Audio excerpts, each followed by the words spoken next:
Pemirsa, rapat pansus lanjutan DPRD Sulsel mengenai pembahasan rancangan peraturan daerah aturan Perda tentang tindak pidana dan perdagangan orang di Sulsel kembali digelar. Rapat pansus yang diselenggarakan untuk mendengarkan masukan terkait Perda TPPO di Sulawesi Selatan. Untuk mengakomodir seluruh potensi perdagangan orang baik perempuan, anak maupun laki-laki. Rapat pansus lanjutan DPRD Sulsel, pembahasan rancangan peraturan daerah tentang tindak pidana dan perdagangan orang di Sulsel kembali digelar.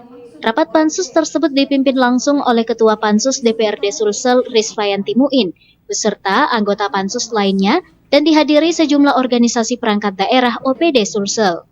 Pembahasan tersebut untuk memberikan penjelasan mengenai pasal-pasal dalam Ranperda tentang TPPO.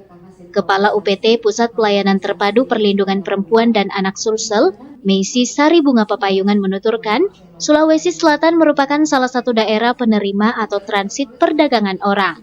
Namun saat hadir pembahasan Ranperda mengenai pasal-pasal pencegahan tindak pidana dan perdagangan orang, pihaknya mempertanyakan status tenaga imigran yang masuk ke Sulawesi Selatan. Pasalnya dalam pembahasan pasal tersebut lebih banyak gejala pekerja imigran. Termasuk pelayanan kesehatan. Ya, pelan-pelan dulu Bu Meshi ya. Ini supaya dicatatkan ya. Langsung kita masukkan saja, tapi kasih yang merah gitu. Itu mungkin ya, masukkan.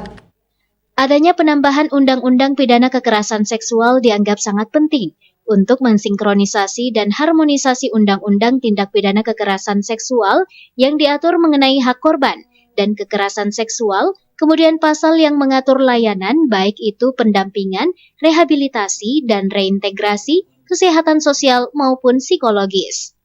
Ardi Jaho, Slebes TV.